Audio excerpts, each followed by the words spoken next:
नमस्कार, बिहार तक में आपका स्वागत है और मैं हूं सुजीत। आज साल का आखिरी दिन है और साल के इस आखिरी दिन में सबसे ज़्यादा जो चर्चा हो रही है वो इस बात को लेकर हो रही है कि भ्रष्टाचार के आरोप में जो आईएएस अधिकारी यानी कि संजीव हंस 1997 बैच के अधिकारी जेल से छूट कर आए हैं। सरकार ने उनका निलंबन खत्म कर दिया है और उनकी पोस्टिंग भी कर दी है। तो सोशल मीडिया से लेकर तमाम जगहों पर इस बात को लेकर चर्चा हो रही है कि भाई सरकार तो कहती है कि भ्रष्टाचार पर जीरो टॉलरेंस और भ्रष्टाचार के आरोपी अधिकारी को फिर से पोस्टिंग, ये क्या मामला है। तो इस पर तरह तरह की चर्चाएं हो रही है और तरह तरह की बातें हो रही हैं।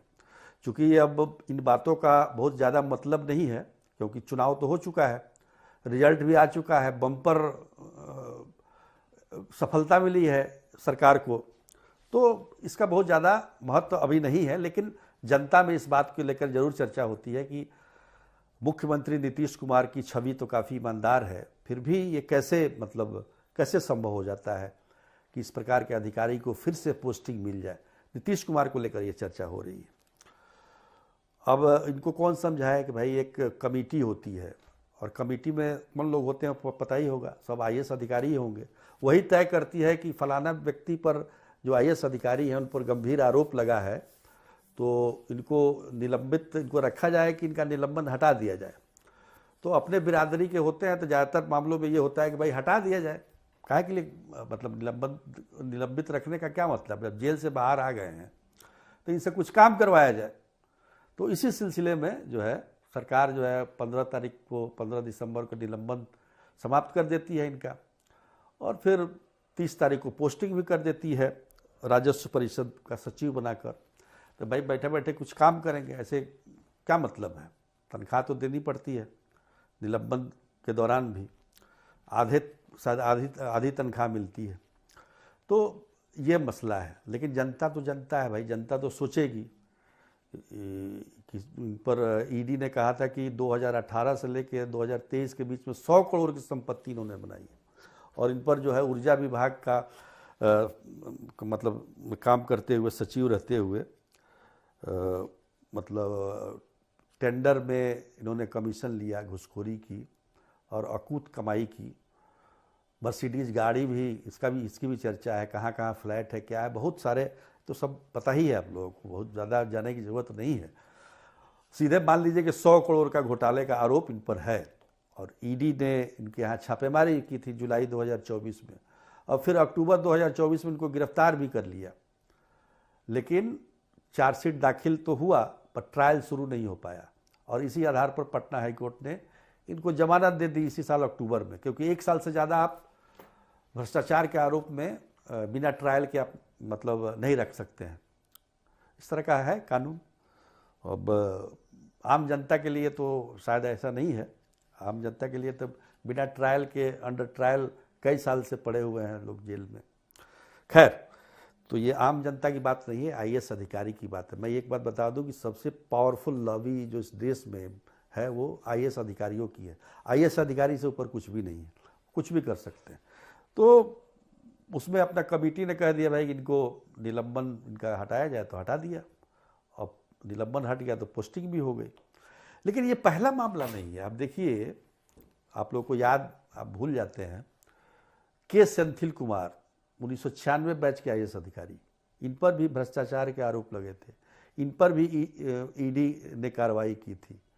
3 साल तक निलंबित रहे, जून 2011 से लेकर मार्च 2014 तक, और इस बीच में ये फरार भी रहे।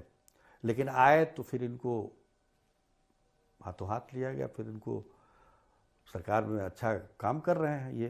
तो ये जो चीज़ें होती हैं ना, भ्रष्टाचार का आरोप लगता है सेंथिल कुमार पर, तो वो उस समय का आरोप है 2010 में जब ये पटना के नगर आयुक्त थे और उस समय नक्शा पास, होर्डिंग और तमाम तरह की जो क्रियाकलाप होते हैं नगर निगम के, उसमें 8 करोड़ 76 लाख रुपए का उन पर गड़बड़ी का आरोप लगा था, जो केस अभी चल ही रहा है।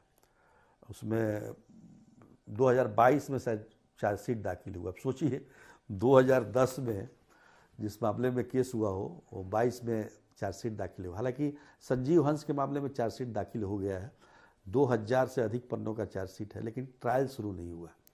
और इसी कारण जो 12 आरोपी हैं इस मामले में उनको बरी कर दिया गया।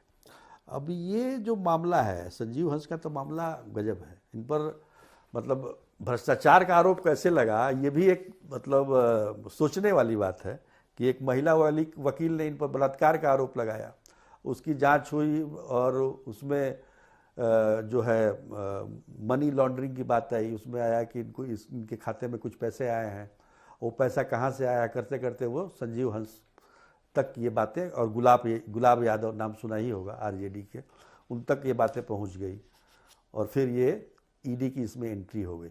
हालांकि बलात्कार का आरोप जो लगा था उन पर, उसको हाईकोर्ट ने खारिज कर दिया, उसमें वो केस ख़त्म हो गया।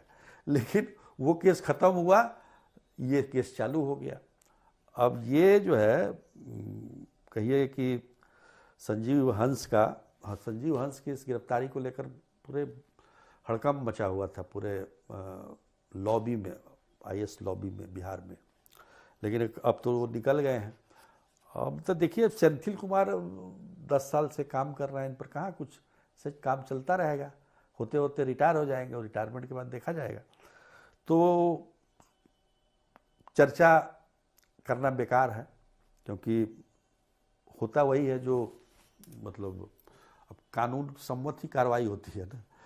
सरकार अगर मेहरबान रहेगी तो किसी पे कोई कार्रवाई नहीं होगी, अगर नहीं रहेगी तो फिर एक वर्मा जी थे आईएएस अधिकारी, मुझे याद है, उन पर भी कार्रवाई होती। एसके वर्मा शायद उनका नाम था, रिटायर होने वाले थे, उन पर विजिलेंस ब्यूरो ने कार्रवाई की थी, उनका घर जब्त कर लिया था। उसके बाद उनका क्या हुआ, वो रिटायर भी हो गए, फिर उसके बाद नज़र नहीं आए।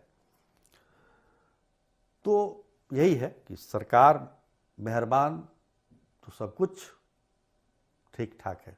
तो साल का आखिरी दिन है, अगले दिन नए साल की खुशियां मनाइए। हमारी तरफ से भी नव वर्ष की ढेर सारी शुभकामनाएं। नमस्कार।